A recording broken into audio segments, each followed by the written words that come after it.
Alright, so hi, my name is Mary McCrum, and we're going to be making my honey crust pizza. We are going to start with the sauce because it takes much longer than the dough. So we have oil, the garlic, the honey, the salt, and the dried and the fresh oregano, and a giant thing of crushed tomatoes and the baking soda. So we have our dried and our fresh oregano. They do have two different tastes, both dried and fresh. So that's why we use both. And this is a physical change as it is right now because we have not changed the chemical component of it. And we have our garlic, which is just crushed and minced. So this is just a physical change. And then we have our giant smelly goop of tomatoes, which is also a physical change because we just crushed it with our hands. So I already mixed in the oil and the honey in here. Can't really notice it too well, but I did. This is a physical change at the moment until I start the flame, and I'm gonna let that heat up. So now that we have it boiling, this is caramelizing the honey, because that's what happens when you apply heat to sugar. And now that it is boiling, I'm going to add the garlic and the oreganos. This is called pyrolysis. I definitely butchered that.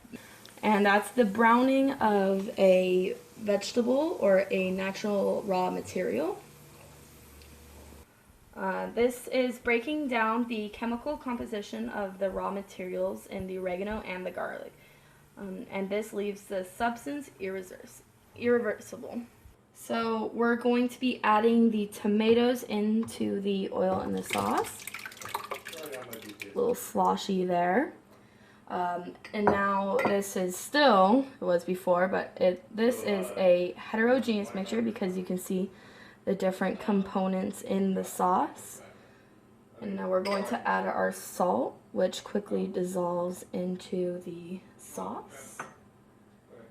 And the last thing we're going to be adding to our sauce before we let it simmer is a pinch of baking soda. This is an acid-based neutralization. This helps because the baking soda is very basic.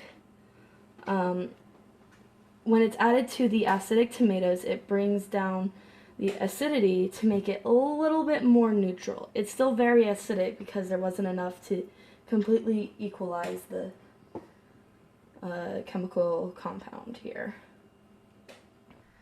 So we are going to let this sit for several hours with the endothermic reaction of it on the flame.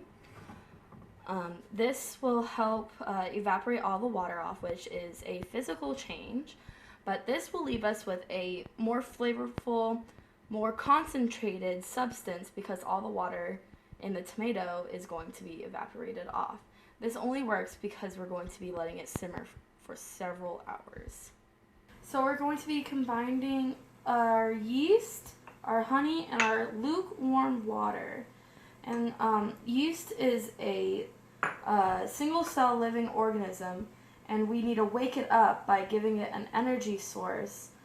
And the water and the sugar from the honey can provide that. So we're going to be mixing up this heterogeneous mixture and try to make it a homogeneous mixture. Just to get everything equally distributed, try to wake up the yeast faster and let the yeast proof a little bit. So we have our 3.5 cups flour and our now homogeneous mixture of the yeast, the honey, and the water. When we mix that into the flour, the starch in the flour soaks up the water, and that will start to swell when heat is applied to the system. We're also going to add our oil, and we're also going to add our salt.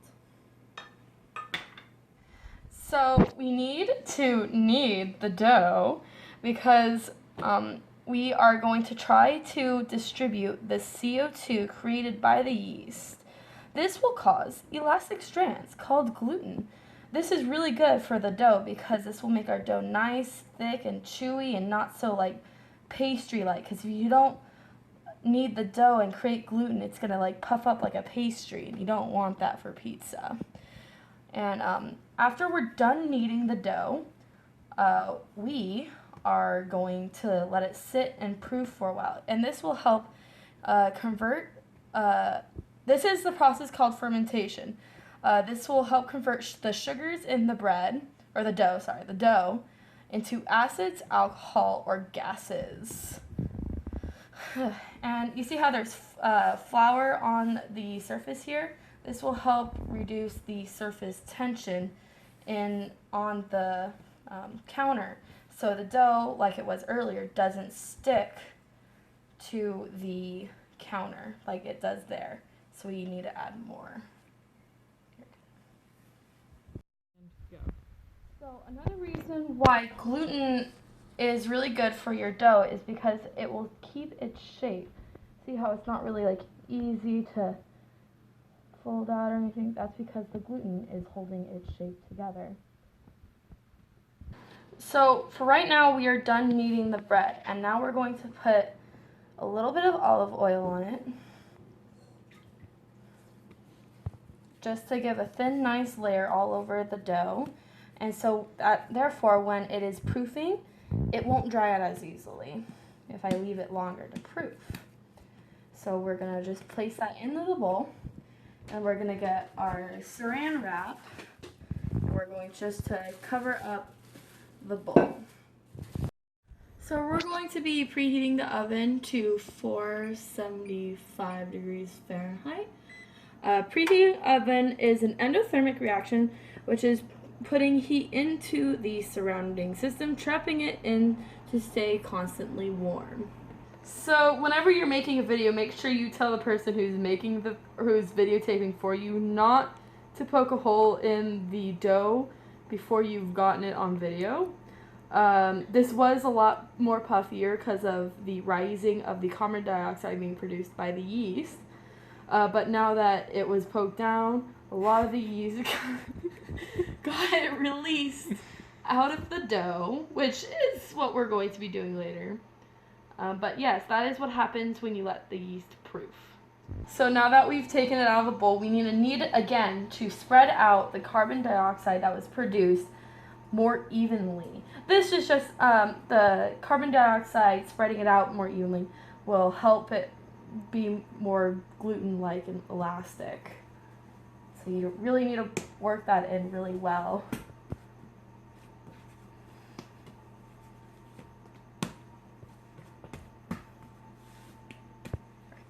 Now, this would be a physical reaction or physical change if I was just rolling out the dough, but we're also still distributing out the carbon dioxide, which is still creating gluten when we roll out the dough nice and thin. So I put some cornmeal on the pan instead of flour because it gives it a better taste and it gives it a nice little texture there at the end. So after we've rolled out all of our pizza dough, we're gonna bring it over. We're just gonna lay it on there, get it nice and fit, and yeah. So if you noticed before, we had a really soupy concoction of sauce. Now it's super thick and without a lot of water within the tomatoes, so this is perfect. So we're just gonna come over here and start placing it upon our pizza. Here is our very sexy heterogeneous mixture we have right here, because we can see the nice pepperoni, the cheese and the sauce and the dough. You can all see that all, so that means it's a heterogeneous mixture. It's gonna be the most beautiful heterogeneous mixture you're ever gonna look at. So now we're gonna pop this baby in the oven.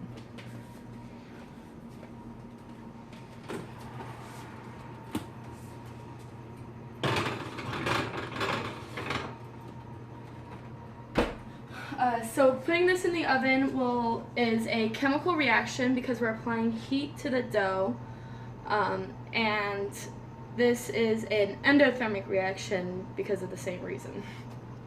So right here we have our nice and cooked pizza. See that it's browned around the edges. This is called the browning reaction. It also happens to the cheese and also to the pepperoni.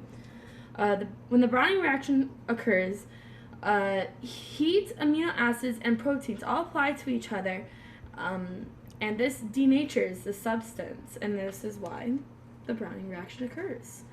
Right now we're letting it cool off, which is the steam evaporating off the edge of it to cool it down. There you go. So here are two sections of my pizza where this is what happens when you do not knead the dough and the carbon dioxide doesn't get evenly spread out. It makes it a little bit puffy and kind of like pastry-like. But that's okay because the rest of the pizza looks glorious.